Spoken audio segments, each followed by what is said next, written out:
Hello student, कैसे हैं आप लोग। और I welcome you to my YouTube channel that is DG classes.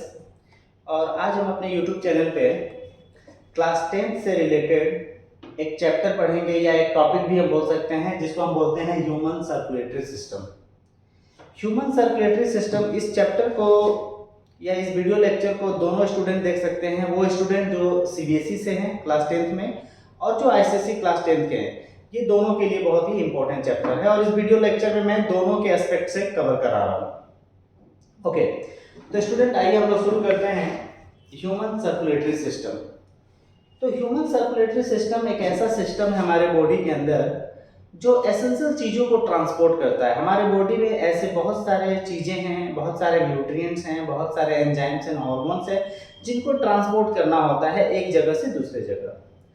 तो उस पर्टिकुलर चीज के लिए हमारे बॉडी में एक सिस्टम रिस्पॉन्सिबल है जिसको हम लोग बोलते हैं ह्यूमन सर्कुलेटरी सिस्टम। तो ह्यूमन सर्कुलेटरी सिस्टम के अंतर्गत 3 कंपोनेंट्स आते हैं स्टूडेंट, और वो 3 कंपोनेंट्स है। पहला है ब्लड, दूसरा है स्टूडेंट ब्लड वेसल्स,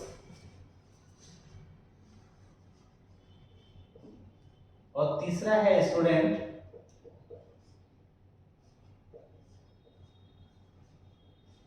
हार्ट। तो these are the 3 components of human circulatory system। हम इन तीनों कंपोनेंट्स के बारे में डिटेल पढ़ेंगे। ब्लड क्या है, ब्लड वेसल्स क्या है और ह्यूमन हार्ट क्या है। ये तीनों चीज मिलके एक प्रॉपर फंक्शंस को परफॉर्म करते हैं जिसको बोलते हैं हम लोग सर्कुलेशन। तो इस वीडियो लेक्चर में हम लोग बात करेंगे ब्लड के बारे में। तो स्टूडेंट अगर हम ब्लड के बारे में अगर हम देखते हैं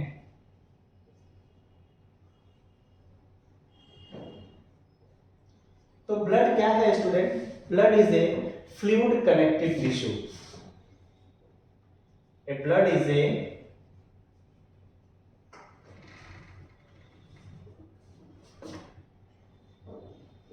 फ्लूइड कनेक्टिव टिश्यू। हम क्या बोल सकते हैं स्टूडेंट कि ब्लड क्या है, एक तरह का फ्लूइड कनेक्टिव टिश्यू है which help in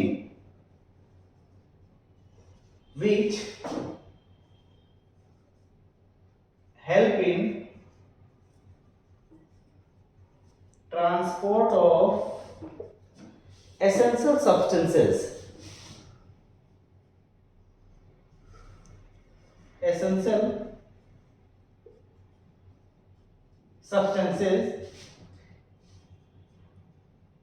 across different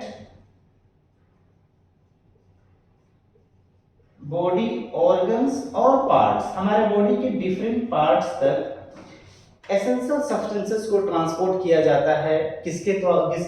blood के द्वारा। ब्लड क्या है? एक फ्लूइड कनेक्टिव टिश्यू है। ये हमारे बॉडी के डिफरेंट पार्ट्स को आपस में कनेक्ट करके रखता है, आपस में जोड़ के रख सकता है, इसीलिए इसको हम लोग बोलते हैं फ्लूइड कनेक्टिव टिश्यू। सवाल ये उठता है कि सर ये किन किन चीजों को ट्रांसपोर्ट करने में हेल्प करता है। तो ऐसे तो बहुत सारा चीजें हैं जिसको ब्लड क्या करता है, ट्रांसपोर्ट करता है, लेकिन मैं कुछ चीजों के बारे में बता रहा हूँ। जैसे बच्चा फॉर एग्जाम्पल जैसे डाइजेस्टिव फूड।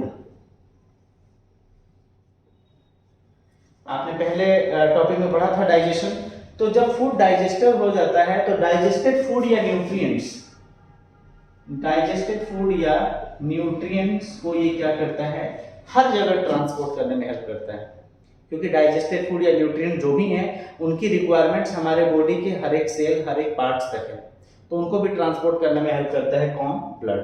दूसरा अगर हम बात करते हैं स्टूडेंट, तो जितने भी एंजाइम्स एंड हॉर्मोन्स इन सब का भी ट्रांसपोर्ट करने में हेल्प करता है कौन? ब्लड। और अगर हम बात करते हैं स्टूडेंट और स्पेसिफिक बात करते हैं तो हमारे पास कुछ गैसेस होते हैं, गैसेस जैसे such as O2 and CO2। Oxygen and CO2 इनका भी ट्रांसपोर्ट कौन करता है? ब्लड। ऑक्सीजन को ट्रांसपोर्ट किसी और रूप में करता है, कार्बन डाइऑक्साइड को किसी और रूप में ट्रांसपोर्ट किया जाता है, वो सब हम डिटेल बात करेंगे। लेकिन हम अभी ये देख सकते हैं कि इन चीजों को क्या करता है, ब्लड ट्रांसपोर्ट करने में हेल्प करता है। अगर हम ब्लड के बारे में दूसरा पॉइंट अगर हम ध्यान से देखते हैं दूसरे पॉइंट्स के बारे में, तो ब्लड जनरली क्या है, it is slightly alkaline, slightly alkaline, alkaline fluid.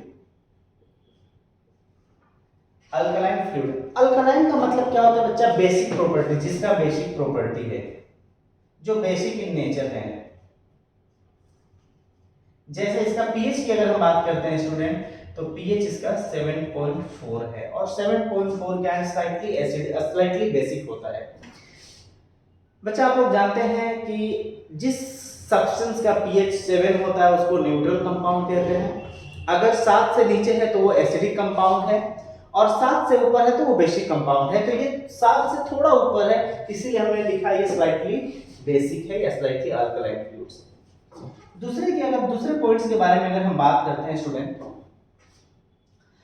तो ब्लड जो है ये हमारे बॉडी के जितने भी एक्स्ट्रा सेलुलर फ्लूइड्स हैं उसका 30 से 35% अकेला क्या है, ब्लड। तो हम बोल सकते हैं it form about 30 to 35% of total ECF। हमारे बॉडी में जितने भी एक्स्ट्रा सेलुलर फ्लूइड्स हैं, वो फ्लूइड जो सेल के बाहर रहता है उसको हम बोलते हैं एक्स्ट्रा सेलुलर फ्लूइड। तो जितने भी एक्स्ट्रा सेलुलर फ्लूइड्स हैं उन सब का ये 30 से 35% अकेला कौन है, ब्लड है। जैसे अगर हम बात करते हैं स्टूडेंट, अगर आप एक्स्ट्रा सेलुलर फ्लूइड्स के बारे में अगर बात देखते हैं बच्चा, तो यहाँ पर देखिए हम बात करेंगे कि 2 तरह का फ्लूइड होता है स्टूडेंट हमारे ब्लड में, हमारे बॉडी में 2 तरह का फ्लूइड है। एक है बच्चा ICF और एक होता है ECF, ठीक है। ICF का मतलब होता है इंट्रा सेलुलर फ्लूइड। जैसे मान लीजिए सेल है, और सेल के अंदर आप जितना भी फ्लूइड्स देखते हैं, जैसे हो गया साइटोप्लाज्म, न्यूक्लियोप्लाज्म, जितने भी फ्लूइड्स जो सेल के अंदर है उनको हम लोग बोलते हैं इंट्रासेलुलर फ्लूइड। और जो सेल के बाहर, जैसे सपोज ये सेल है, इनके अंदर जो बाहर जो लिक्विड फ्लो, सेल के बाहर जो लिक्विड्स या फ्लूइड्स बहते हैं उनको हम लोग बोलते हैं एक्स्ट्रा सेलुलर फ्लूइड। जैसे बच्चा ब्लड हो गया, लिम्फ हो गया बच्चा। आप देखते हैं ब्रेन में एक तरह का फ्लूइड होता है जिसको बोलते हैं सेरेब्रोस्पाइनल फ्लूइड। हमारे जॉइंट्स में जॉइंट्स में कुछ फ्लूइड्स होते हैं जिनको हम लोग बोलते हैं साइनोवियल फ्लूइड्स। हमारे आंखों के अंदर, आई के अंदर कुछ फ्लूइड्स होता है जिसको बोलते हैं इंट्राओकुलर फ्लूइड्स, ठीक है ना, इंट्राओकुलर फ्लूइड्स। हमारे डाइजेस्टिव फ्लूइड्स है, ये सब क्या है, एक्स्ट्रा सेलुलर फ्लूइड है। तो जितने भी एक्स्ट्रा सेलुलर फ्लूइड है उसका 30 से 35% अकेला क्या है, ब्लड है। और अगर हम बात करते हैं स्टूडेंट, तो अगर चौथे पॉइंट्स के बारे में बात करते हैं, तो ह्यूमंस में जो ब्लड होता है, अगर एक एवरेज इंसान की अगर वेट जो है वो 70 केजी का है, अगर एक इंसान का 70 केजी वेट है, 70 केजी अगर वेट है, तो उसके अंदर एवरेज ऑन 5 से 5.5 लीटर ब्लड हो सकता है, ठीक है स्टूडेंट। तो ये कुछ बातें हैं स्टूडेंट ब्लड के बारे में, ठीक है ना। अब हम बात करते हैं इसके कॉम्पोजिशन ऑफ ब्लड के बारे में कि कॉम्पोजिशन ऑफ ब्लड क्या है स्टूडेंट। अब हम लोग बात करने जा रहे हैं, अब आइए हम लोग देखते हैं कि कंपोनेंट्स ऑफ ब्लड क्या है। तो अगर हम बात करते हैं कंपोनेंट्स ऑफ ब्लड, कि ब्लड में क्या क्या चीजें हैं, ब्लड किन किन चीजों से मिलकर बना है। तो स्टूडेंट अगर हम कॉम्पोजिशन की बात करते हैं, तो ब्लड के अंदर 2 चीजें हैं स्टूडेंट, ब्लड के अंदर 2 चीजें हैं। एक है बच्चा प्लाज्मा, जिसको हम लोग मैट्रिक्स भी बोल सकते हैं, मैट्रिक्स। जो कि कितना होता है स्टूडेंट, 55% होता है हमारे ये टोटल ब्लड का। और दूसरा होता है student cellular element, cellular element जिसको हम लोग फॉर्म्ड एलिमेंट भी कह सकते हैं, फॉर्म्ड एलिमेंट्स भी कह सकते हैं। और ये होता है स्टूडेंट लगभग 45%। क्या होता है, 45% होता है। अगर हम प्लाज्मा की बात करते हैं स्टूडेंट, तो प्लाज्मा है क्या, it is a pale yellow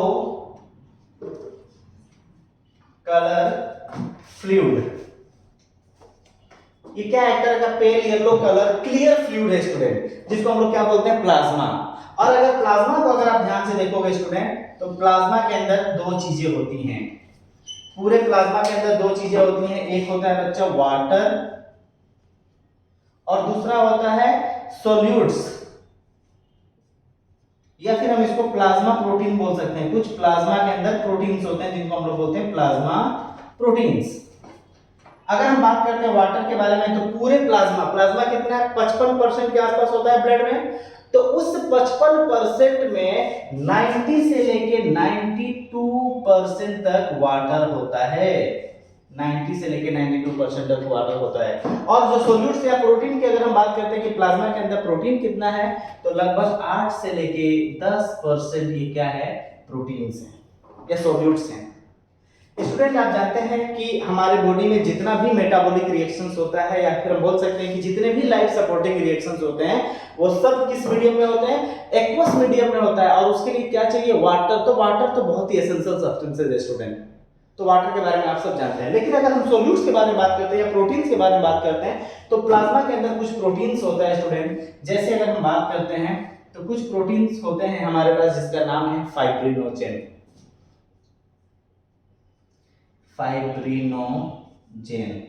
fibrinogen एक प्रोटीन है स्टूडेंट, जो क्या करता है, ब्लड को क्लोट करने में हेल्प करता है, ब्लड क्लोटिंग में हेल्प करता है। हम लिख सकते हैं help in blood clotting, blood clotting में हेल्प करता है स्टूडेंट। दूसरा प्रोटीन की अगर हम बात करते हैं, तो बच्चा इसके अंदर एक प्रोटीन होता है जिसका नाम है अल्ब्यूमिन प्रोटीन। अल्ब्यूमिन प्रोटीन क्या करता है स्टूडेंट, कि हमारे ब्लड में वाटर और सॉल्ट को होल्ड करके रखना है। मतलब हम बोल सकते हैं कि हमारे बॉडी में ऑस्मोटिक बैलेंस को मेंटेन करता है, इट मेंटेन ऑस्मोटिक बैलेंस, ठीक है ना, मेंटेन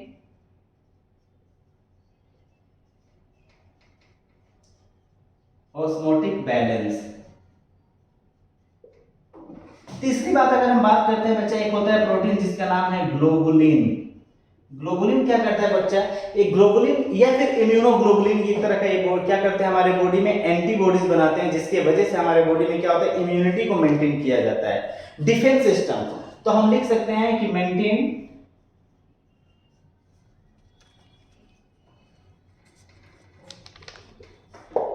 इम्यूनिटी। तो this are some of the plasma proteins, जो प्लाज्मा के अंदर पाए जाने वाले प्रोटीन्स हैं, ठीक है। इनके अलावा भी कुछ सॉल्ट्स हैं, जैसे बच्चा NaCl, ये भी एक तरह का सॉल्ट्स है। कुछ है बाइकार्बोनेट, HCO3, ये बाइकार्बोनेट्स हैं। ये भी क्या है, प्लाज्मा के अंदर कुछ सॉल्ट्स पाए जाने वाले सॉल्ट्स हैं। हम जानते हैं अमीनो एसिड, ये भी प्लाज्मा के अंदर पाया जाता है, ये भी सॉल्ट्स हैं, ये भी सॉल्यूट्स के रूप में काम करते हैं स्टूडेंट। एक चीज और पाया जाता है स्टूडेंट, याद रखिएगा, ग्लूकोज। तो ये सारी चीज प्लाज्मा के अंदर पाया जा सकता है। और भी डिफरेंट तरह के छोटे छोटे सॉल्ट्स या सॉल्यूट्स पाए जाते हैं प्लाज्मा के अंदर। तो this is all about the plasma. Plasma कितना परसेंट है, 55% है। एक स्टूडेंट एग्जाम्स में एक क्वेश्चन पूछा जाता है कि व्हाट इज सीरम क्या है। तो ये प्लाज्मा है स्टूडेंट, ये प्लाज्मा आपने देख लिया। और प्लाज्मा के अंदर ये कौन सा प्रोटीन है, फाइब्रिनोजेन, जो क्या करता है, ब्लड को क्लोट करने में हेल्प करता है। तो अगर इस चीज को छोड़ के बाकी जितने भी प्लाज्मा के अंदर है उनको हम लोग क्या बोलते हैं, सीरम। तो हम लिख सकते हैं स्टूडेंट, याद रखिएगा, बहुत इंपॉर्टेंट डेफिनेशन है, 1 नंबर में पूछा जाता है, व्हाट इज सीरम। तो plasma without clotting factor is known as serum. ये एक बहुत इंपॉर्टेंट क्वेश्चन पूछा जाता है एग्जाम्स में। ठीक है, सीरम क्या है बच्चा? तो सीरम क्या है? Plasma without clotting factor. Clotting factor को अगर छोड़ दिया जाए तो जो बचता है प्लाज्मा के पार्ट्स वो क्या कहलाते हैं? सीरम। ठीक है ना? तो this is about the plasma. ठीक है, अब अगर हम बात करते हैं ब्लड के अंदर जो सेलुलर कंपोनेंट्स है वो कितने हैं? 45%। 45% क्या है? Cellular components. और सेलुलर कंपोनेंट्स को हम लोग फॉर्म्ड एलिमेंट्स भी कह सकते हैं। और हमारे पास जो फॉर्म्ड एलिमेंट है स्टूडेंट, पहला है स्टूडेंट ये है आरबीसी। आरबीसी को जनरली हम लोग कहते हैं रेड ब्लड सेल। और इसका जो दूसरा नाम है स्टूडेंट, इसको हम बोल सकते हैं इरिथ्रोसाइट।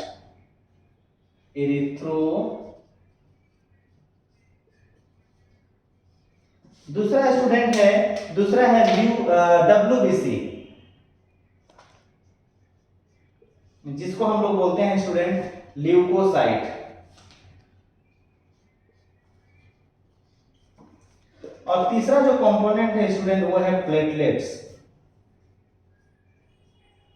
जिसको हम लोग बोलते हैं स्टूडेंट थ्रोम्बोसाइट।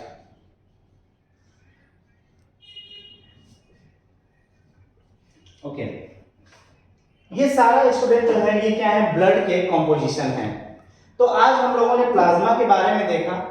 हम लोग अपने आने वाले वीडियो लेक्चर में या इसके बाद जो मैं वीडियो लेक्चर बनाऊंगा उसमें हम लोग ये तीनों सेलुलर कंपोनेंट्स के बारे में डिटेल पढ़ेंगे। ओके स्टूडेंट, तो that's it for the today's class. Thank you student.